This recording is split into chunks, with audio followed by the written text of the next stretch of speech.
Ah, Puerto Rico. We Puerto Ricans have been everywhere and do everything. We got our Boricua singers, dancers, actors, athletes, but where are our Boricua superheroes? Believe it or not, there's more than you may think. My name is Josue, welcome to the Panic Bros channel, and we're listing and breaking down every Puerto Rican superhero we know. I'm trying my best here, so drop a comment if I miss somebody, and let me know which minority superhero group you'd like me to cover for my next video. Without further ado, let's get this started.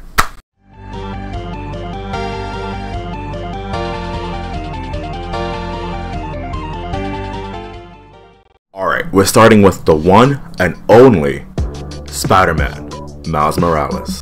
Created by Brian Michael Bendis and Sarah Pichelli, Miles Morales is a half Puerto Rican and half black teenager bit by a spider infused with Peter Parker's blood in a world where Peter ultimately dies.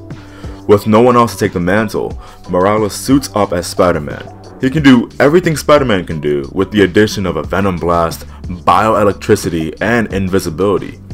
He's gone on to major Marvel events such as Secret Wars, Civil War II, and of course the Spider-Verse.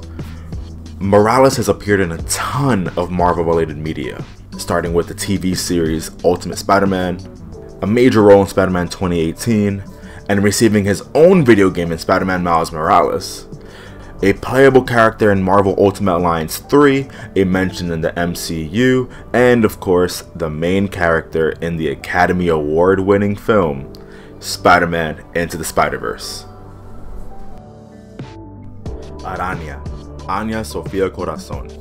Created by Fiona Avery and Mark Brooks, half Puerto Rican and half Mexican Anya Corazon is given spider-like powers after being mortally wounded in the middle of a clash by the Spider Society, then recruited into the organization and taking the name of Araña. She's eventually referred to as Spider-Girl after an incident with Spider-Man, and has gone on to play roles in Secret Wars, Civil War II, and Spider-Verse. Anya has appeared in a number of Marvel-related video games, and appears as a main character in the television series Marvel's Spider-Man. CECILIA Reyes. Created by Scott Lobdell and Carlos Pacheco, Reyes is a medical doctor raised in the Bronx and a mutant with the ability to project force fields. After problems with racism and encounters with anti-mutant task forces, Reyes reluctantly joins the X-Men, despite initially refusing due to desiring a normal life. Being played by actress Alice Braga, Reyes is a prominent character in the feature film The New Mutants.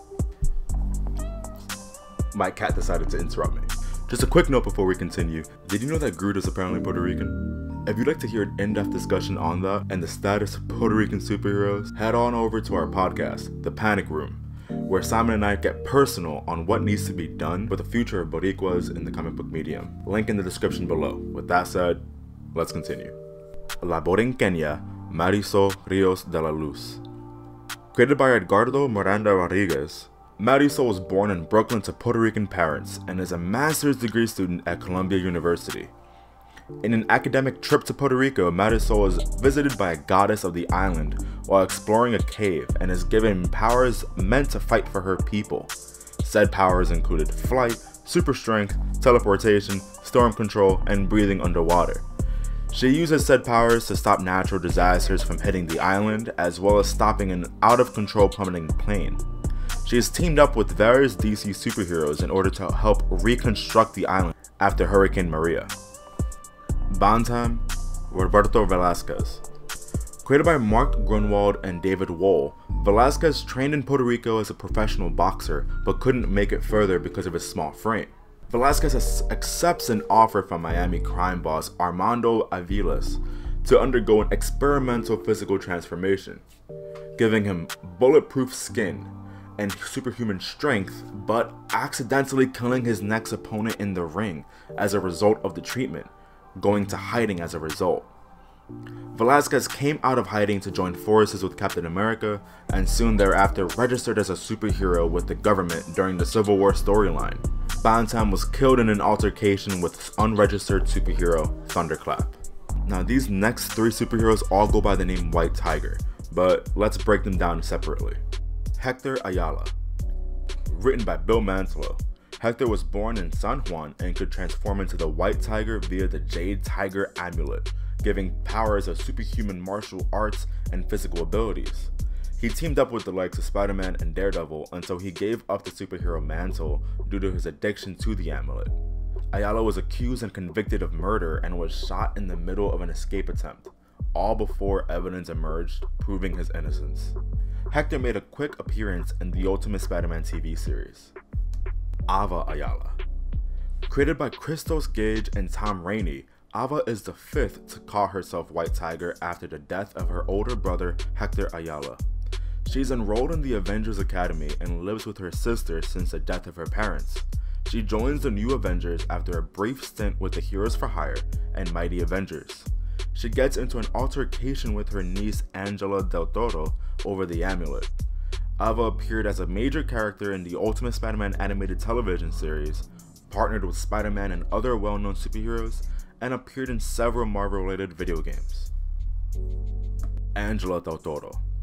Created by Brian Michael Bendis and Alex Maleev, Federal Agent Del Toro received the White Tiger amulet after the death of her uncle Hector Ayala.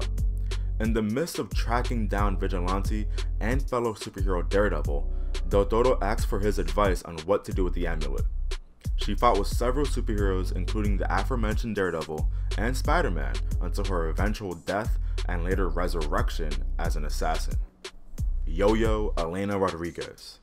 Created by Brian Michael Bendis and Alex Maleev, Elena was born in Puerto Rico to supervillain Johnny Horton and is recruited by S.H.I.E.L.D. agent Nick Fury to join a special task force called the Secret Warriors during the crossover event Secret Invasion. Played by Natalia Cordova Buckley, Elena appears as a main character in the television series Marvel's Agents of S.H.I.E.L.D., although changes to her background, including her Puerto Rican nationality, have been changed. Señor Muerte Ramon Garcia. Created by Steve Englehart and George Tuska, Garcia was raised in Atilo, Puerto Rico, and was exceptional with a stroke of luck. He immigrated to the United States and became an illegal gambling operator in New York City. After being threatened with the exposition of his operation, Garcia orders for a hit which eventually gets picked up by local superhero Luke Cage. Garcia finds his demise in a battle with Luke Cage. El Vejigante Miguel Rodriguez. Created by Tom Belland and Juan Doe, the Vejigante appears as a spirit in the Marvel Universe that passes from host to host, granting people in need of redemption superhuman powers. Those with the spirit cannot leave the island of Puerto Rico and must defend it against all evil. After enlisting in the army after the September 11th attacks, Miguel Rodriguez is met by the Vejigante after being discharged for running away from a mission. El Vejigante aids the Fantastic Four, who decide to vacation in Puerto Rico against supervillain MODOK. Fer-de-Lance Teresa Vasquez. Created by Mark Grunwald and Tom Morgan, Vasquez had superhuman strength and durability. She was a member of the Serpent Squad, tasked with robbing casinos in Las Vegas. The efforts of the squad were trumped by Captain America, sending her to prison. She soon joined the likes of the Serpent Society, which was also trumped by Captain America. Sad. Tag, Brian CRUZ. Created by Christina Ware and Nunzio De Filippis, CRUZ is a member of the Hellions, a group advised by fellow X-Man Emma Frost. He was able to attract or repel other people. In the major comic book event House of M, Tag found himself powerless. On a bus leaving the Xavier Institute, Tag was killed by a missile. Vibe, Francisco Ramon. Created by Gary Conway and Chuck Patton, Ramon has seismic powers and can manipulate sonic vibrations. He was born to Puerto Rican parents in Detroit, Michigan, and soon joined a local street gang called Los Lobos. Ramon took an opportunity to join the Justice League of America, becoming the first ever Latino superhero to do so, and took the name Vibe. Since then, Ramon has been a part of several prominent DC crossover events, including Crisis on Infinite Earths and Flashpoint. Vibe appears as a playable character in a couple of video games and makes small appearances in a handful of animated television series. His most well-known role is in the live-action Arrowverse television series The Flash, played by actor Carlos Bardas, although his backstory is drastically changed. Menagerie. Created by Joe Kelly and Doug Mankey. Having the ability to control symbiotic alien parasites, Menagerie is a title shared by two anti-heroine Puerto Rican sisters, Pamela and Sonja. They are members of anti-hero group The Elite, whose mission is to free the Earth of scum. Menagerie appears in the animated film Superman vs. The Elite, and an episode of Supergirl, played by actress Jessica Meraz. Tech 9, Rolando Texador. Created by Dwayne McDuffel and Dennis Cohen, and given superhuman agility, Texador was the leader of group Blood Syndicate. His life ended as a side effect of the Big Bang. Black 6, Leticia Lebron. Created by Daryl DMC McDaniels, yeah, that DMC, and Edgardo Miranda-Rodriguez, Lebron is a middle school student who aims to track down the vigilante DMC. Last but certainly not least, we have Sideways, Derek James. Created by Dan Didio, Justin Jordan, and Kenneth Rocafort, Puerto Rican high school student Derek James falls through a dimensional rift into a dark matter dimension while on a trip to Gotham, granting him the power of travel through dimensions and creating rifts through reality. Taking up the name of Sideways, James tackles several different challenges and defeats a group responsible for killing his adoptive mother. He later joins the superhero group Young Justice. And there we have it, folks. All the Puerto Rican superheroes we know. If there's any missing, please let me know in the comments below. And till next time, see ya.